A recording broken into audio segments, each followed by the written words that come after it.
It's where we go to the church.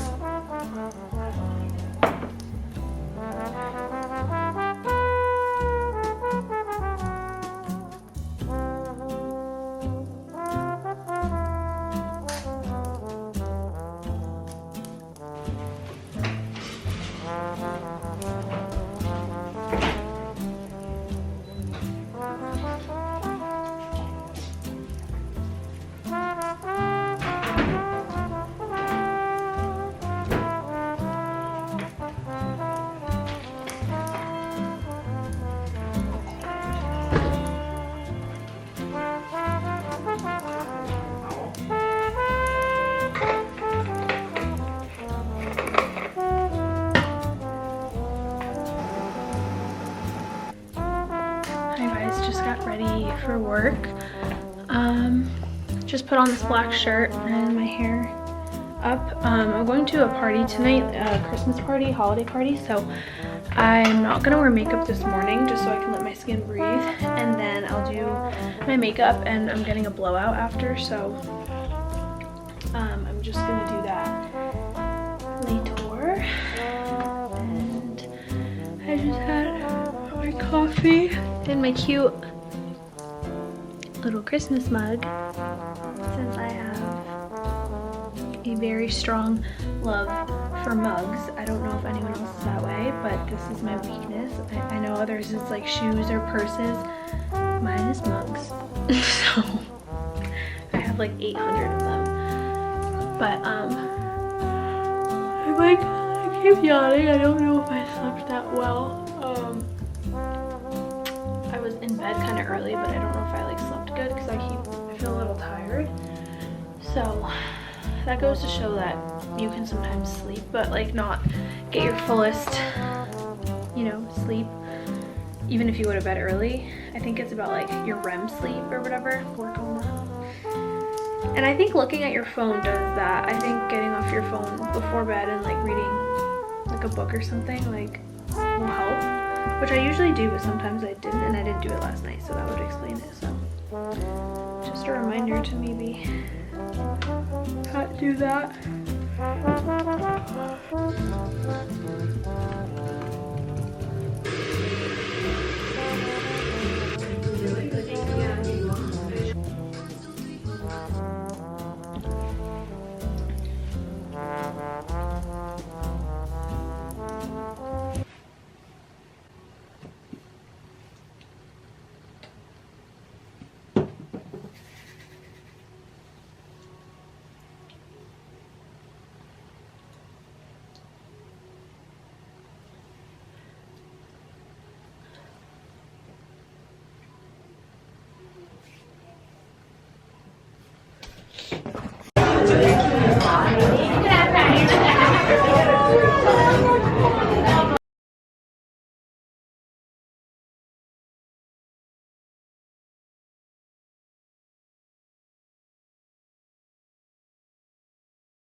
Sit down for a sec. I just made a tea. This is a chamomile lavender tea with probiotics.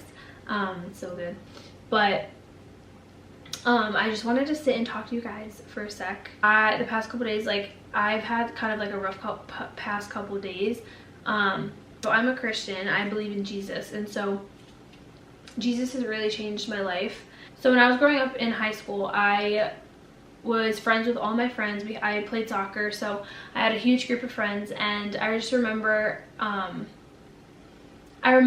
like high school time for me being like an era where I was like finding myself, so I thought, and like stuff like that, and I was like getting really into fashion and makeup and all that stuff. And I remember I would go to school, and I started to notice where I would be like set apart in different ways, because sometimes there would be classes that you'd go to, and you either go to classes with your friends, like there was like level 1, level 2, whatever, and I started to recognize that like I was having a harder time in school than a lot of my peers, and I wasn't really getting the math that much. I wasn't quite understanding. I was getting really overwhelmed with like all the different classes I was taking, because I was also playing soccer. So I remember vividly like feeling defeated a lot of the times and not really telling people. So I just say that because I then also remember this was a time in my life where I was really like into makeup and fashion, which I believe that God gives us those gifts and desires, but I just anyways like remember I was, you know, doing my makeup every day, doing my hair every day, and I started to get attention, and like getting attention for the way that I looked and the way that I dressed and the way that my body looked, and like all this different stuff that, like, you know, you'd think, oh, who doesn't want that, who doesn't want to be told that they're beautiful, who doesn't want to be told that they look good, whatever. And so because I started to notice that like I wasn't really doing that well in school, I was noticing that I was getting a lot of attention for the way that I looked, so I was putting a lot of emphasis on that versus school, obviously. Although I was trying in school, I just noticed that I was really hyper fixated on the way that I looked to like a degree that like wasn't necessarily healthy. I obviously see it now. So from that moment on, like jumping to college, I was in college and I was best friends with all of my friends. I played soccer. I walked on to the school, and I remember like being nervous about that part because I had sort of had opportunity to play Division I soccer. I played soccer my whole life basically, and I was always on this like premier team that was with all D1 athletes, so I definitely had so many opportunities to play Division I because I was always being scouted at and looked at and talking with coaches. And then I tore my ACL, so it kind of took me out of the scouting box, the pool, because it was like the timing of everything. So it was like my sophomore year of high school that I don't know, I don't even remember, I think I was like 14 or 15 maybe, it was like the year that everybody gets scouted. I tore my ACL, so I like wasn't being looked at anymore, so it was just that much harder. So it kind of like threw off what I thought I wanted to do, which was go to a school and play Division I soccer with a scholarship. So that ended up not really coming to fruition because my first year it was like my sophomore, junior year of high school that I tore it. So then going into college, my freshman year, I remember that was when I was like deciding what I wanted to do. So I ended up walking on and deciding to play at Western New England, which was local here, and trying out for their team. But like that was nerve-wracking in itself because I didn't even know if the coach needed players, or I had reached out to her before. Ended up working out. I made the team. I loved the team. They became like my second family and like my home and like everything. And then the girls on the team and I became so close, and it was like one of the best times of my life, like freshman year. As I look back, I like had so much fun. And I think this is where I'm like just gonna be so honest and transparent. Like I just think there was so much like emphasis for me on my ability to play for performance, that I was putting a lot of my identity in my sport because I was a really good soccer player. So that was sort of what I became known for. And then the second thing again was just like for the way that I looked. So I always remember like wishing, I'm like, but if people actually knew me, that there was like so much more to me than just the way that I looked. Like why do people only ever see me for just like being a hot girl? And the truth is because obviously I was also like flaunting that. Like that was what I was doing on Instagram. I was posting certain provocative photos, like thinking like, well, this is what guys like, so obviously I'm gonna give my body out there, right, and like show everyone everything. And I still always felt like a conviction before I knew God, like posting certain stuff and whatever, but I just remember thinking like that was the way. Like I was like, well, obviously, like if I'm attractive, like this is what's gonna work, and like, you know. So it wasn't long until it was like my sophomore year of college, I was best friends with all these girls, and then like one year they just decided, like one day they just decided to like get, you know, you have to get housing for school like that next year, and you talk about it and stuff. For whatever reason, I definitely believe it was a blessing in disguise, but they decided to get the house without me, so I was like excluded. And I just remember that whole year, like I literally felt like I wanted to die. Like, I mean, that was one of the darkest years of my whole life because I had experienced rejection before, but not like that, like in my face. Like I really truly was like, what's wrong with me? Like I don't understand, like what did I do like for these people to not want to be my friend. Like, I was struggling with people pleasing. Like, so many things were going through my mind. I was contemplating if I should quit soccer. Then I was like, I don't want to give someone else satisfaction when I really love the sport. So I had no choice but to learn how to forgive. And that was just if I wanted to be sane again. But like, it was difficult because like for forgiveness, I believe it's a gift that the Lord has now helped me with. But at the time, I remember being like, I want to forgive, but like, how do I get past like the hurt? How do I get past the anxiety? Like, I had so much anxiety. Like, I'd never experienced anxiety before until then, because I just remember like every day having to be in a place like that and not knowing how to act. Like, people weren't talking to me. I was mad. I was bitter. I would go to soccer practice and like, I literally was like, I'm gonna throw up. I'm so anxious. Like, I would like start to shake and like not know, or like my insides would start to turn, and I like, it was just so unhealthy. Like, so I remember I was just going through the motions of life, and I was like, I can't live like this. Like, I was just felt so debilitated by my circumstance. I was like, how, like, to me, this was like the biggest thing in the world. Like, I know now it's probably doesn't seem it, but like to me at the time, this was the biggest thing in the whole wide world. Like, and it was something like important, because I felt like I had lost all my friends. I had like 7 friends at the time, and I felt like they just like betrayed me, and I was like cheated on. Like, one day they're my friend, the next day I find out they're doing something behind my back. So I was like, okay, like, what does this mean now for my life? Do I just not talk to them anymore? Like, I didn't have any other friends at school, so I was like, now I just don't have friends. So it was like, I went from being in high school, the girl who was like super popular and got all this attention,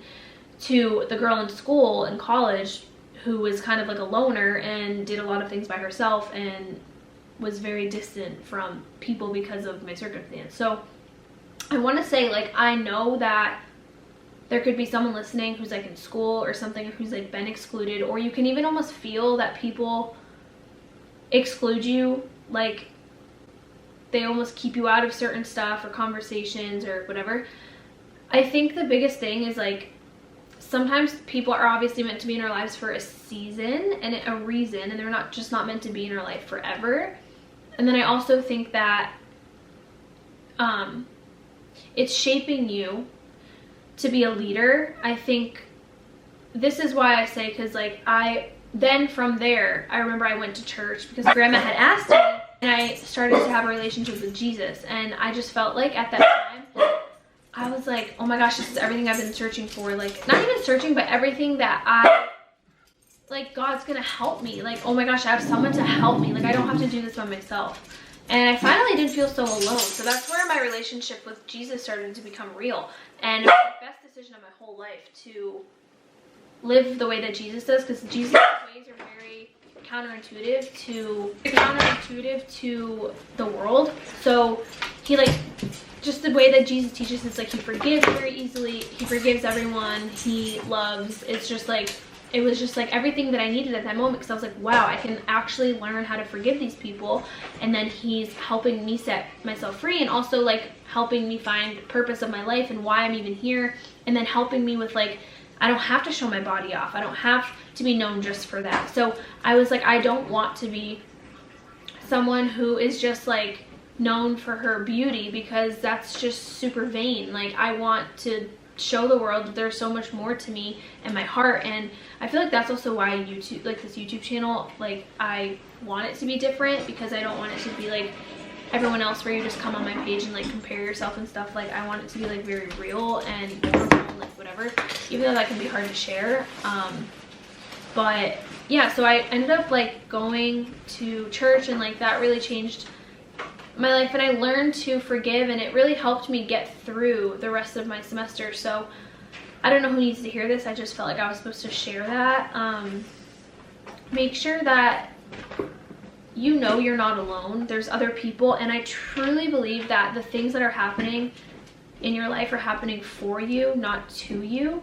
And just don't give up, because there were so many times that I really wanted to give up. Like, I truly wanted to drop out of school. I wanted to give in to letting the people who hurt me change me. And I've just, every day since, anything hard in life, you have to make a decision. And it's like, are you going to choose to be you know, that good-hearted person that you know that you are deep down inside. Because I've always known myself deep down inside, that little girl when I was young, like I've always known her, and I'm like, I just want to protect her. Like I don't want to turn into someone, I'm going to turn into someone who I know that I'm not, when I know who I really am deep down inside. And all of us were born, we all were born good, and then things happen to us, like we get hurt by people, and it's up to us to decide, like, I'm not going to let that change me. I'm not going to let that hurt change the good inside of me, because that's just the devil's work. That's not the best version of yourself.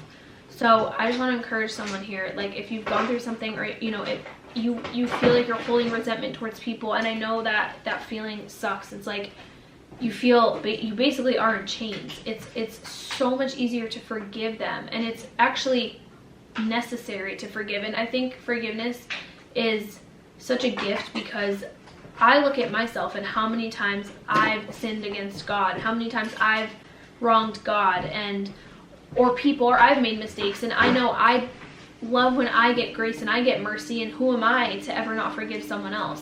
So I look at it that way, and it also sets you free. It really isn't even so much about the other person than it is about yourself, and being able to continue life in a better manner. So I don't know, those things just really help me in school, and I don't know if someone is in school right now and struggling with that, but yeah, I think just know that, like, you don't have to be like everybody else, and it's definitely not going to be easy to be a leader or stand against the crowd or speak up when things are uncomfortable.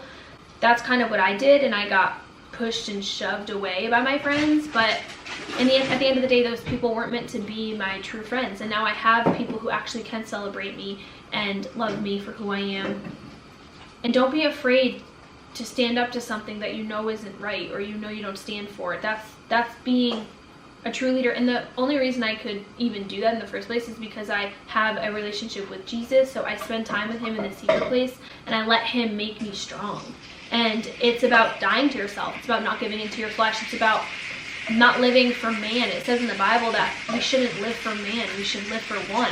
And I live for Jesus, so I don't shouldn't focus my attention on if other people think what I'm doing is wrong or right or weird, because then you're just being a people pleaser, which I've struggled with. But God's really helped me this past year just not to be a people pleaser, not take it personal. And it even says in the Bible that people will literally hate you because they hated him first.